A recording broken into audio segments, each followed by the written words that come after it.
badana ka buuxay u egyihiin meegan waa dadku waa ku nafisaan waxaan waa ku nafisaysaa hadalkaas ayaa hadlaysa xataa waa iska nafisaa ma garad marka ragga inaan ka neefino oo horyaal gooniya loo sameeyo seerabida daarood jidwaaqi garkoon doorta kow nimanka la soo yeesay hadda ku jiraan nimankaasaa nabalooda naadi ugu waaweyn hadda madaxa la isku gelinaya ah kii soo baxa baa wuxuu hogaaminayaa yararka kaleeto ee daarood iyo yararka urur Soomaali iyo yararka mataqaanaa hawiyaha baa madaxa la isku gelinaya la isku aadinaya marka hadda anagu wax mataqaanaa cay iyo aflagaada meeshan uma soo furan dhibaatan iyo raggiina waaweyn ee meega qaata waxa agaran weydeen baa anigu agartay nimanka inaa ka neefiyo baa agartay ma garatay marka muhiimadan qolka u soo furtana taasay ahayd dadka ra'oodu ma taqaanaa hidmaano maya kelmada wanaagsan baa rabaa Cabdinaasir inaan ku dhahay ma wax kala ma Cabdinaasir wuu xirayaa u yeeray maya anu wax ma dhahayba dadka u sheeg kaliya barnaamijka uu hidmaan furay Cabdinaasir wax yar inaa ka fahansiyo bis Cabdinaasir oo inaad hadaa maqasho wax kala ma aan meesha waxa yeelo waxay hadda adigu nin murusaad tahay Soomaa وين كان ما جرتين ma jarteen warmay socdaal aaw ninka hawiyaha deniyo waxa waaye horta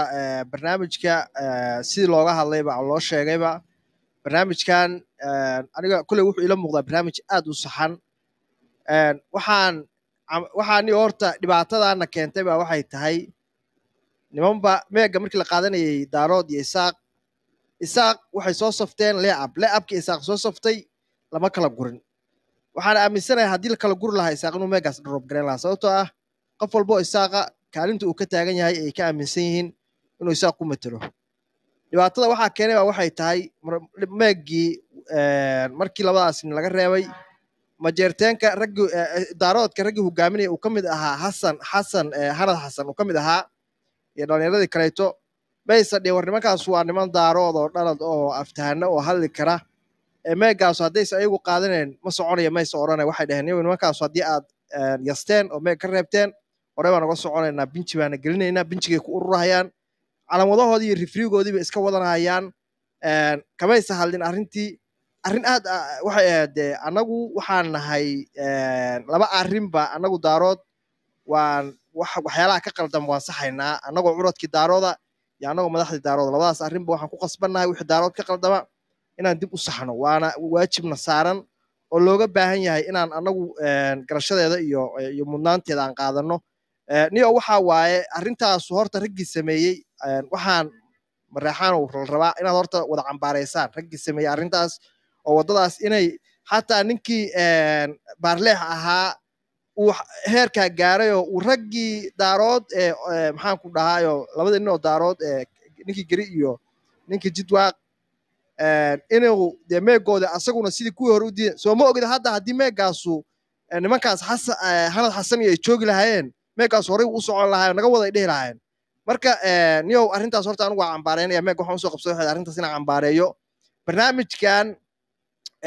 nimankii isaaq iyo nimankii hawiye kugula daarte macnaha ma waxaa leedahay sida hadda farmaajo uu dadka eerka ee lasoo ceeliyo oo gacanta usoo qabanayo kale ninkan waa inaad dadka kalaafas gacanta u qabataan halkaasaa dhigaysaa bal ku soco horta waxa waa middaas waa midda soomaalina anagu waa ka shaqeynaa midda daaroodna waa ka shaqeynaa labada waa isku wadnaa hadda middii daarood baan dhexdeedaan waxaan ka aragnay arrin aad u qaldan arrintiina sixitaan bay u baahan tahay inaan saxano baan halkan u joognaa new daaroodo anigu waxaan dhahayaa dhaqankaas noocaasa weliba dee nimankaas raggaas hadda aan magacaabay ka imaaday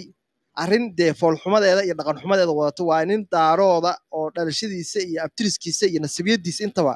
la yaqaano in intii meeg la dhahay waad qaadanaysaa haddana listigii markii lagu soo daro maaliyaddii loo xiro garoonka lasoo galay la dhahay nimankan bedel oo fariisi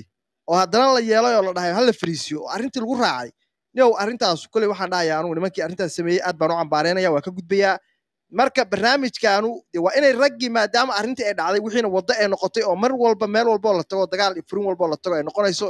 in raggaas la dhahaa lasoo reebo waa in jid raggii ay ku soo galaan liigagii seere eedahay ay ku soo galaan la sameeyo waxaa arrintaanu ka baxsan weyday in seere b la qabto oo daarood ku jiro hawiye ku jiro isaaq ku jiro sidaas awgeed ay raggaas ku soo baxaan hadday soo baxaan oo seere eeda toos u imaadaan dee rag aftahanaa waaye rag waa aaminsana inay soo baxayaan hadday soo baxaan raggii isaaqna waxaan isla afgarannay inay meega qaadan doonaan kuwii hawiyana sidoo kale arrintaas baan inaad saas waaye niyo idmaanow inaad horey u wada hooshaada liigaasna inaad ka caajisana qabo aan ku darsada awow waxay raalli ahaada wada ka boobiya ma kaa hormaraa sida warfaa niyo horta maxamed waa mahadsan yahay soo maxamed ma ninka hadli balambal wey balambal balambal waa mahadsan yahay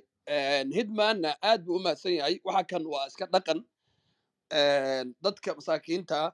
ama dee daarood dhexdiisa ha noqoto ama soomaaliba ha noqoto oo dee guryahoodii iyo reerihii ay la joogeen laga soo ceeliyey oo laga dhigay lax dab taagan maaragta in gacanta lasoo qabto oo kor loo soo qaado dee waxaas waa wax dhaqan iyo farac iyo sinji aan hore ugu lahayn hidmaanu dee waddadii adeerkaa baad haysaa waddo fiican baa haysaa anu arrintaa waa soo dhoweynayaa aad baad ugu mahadsan tahay adoo dee aad nin u da'yare inaad hadda arrintaa ku fikirtay oo dad badan ay ku fikiri waayeen midda kale meegii shalay dee sida hadda balanbalaba sheegay inta la yidhi nimankaa ma soo gali karaan meegga ayagoo binji u oggolaaday raggii diidana annaga ahayn oo yidhi niyahow cidda aroodoo la yeesi kara ma laha meeggaanna ma sii soconayo ma fahanti oo halkaasuu ku xirmayaa ninkii meesha ka hadlayna anuu ahaa oo weliba salaadaxa sawlax ee meesha iga soo remuuftay marka isku soo duuduub muhiimadda meesha taallo waxay tahay niyow dadka masaakiinta dadkooda ay soo ceeliyeen amaba ay yaseen oo ay yidhaahdeen naga mid ma tihiin anuu saaka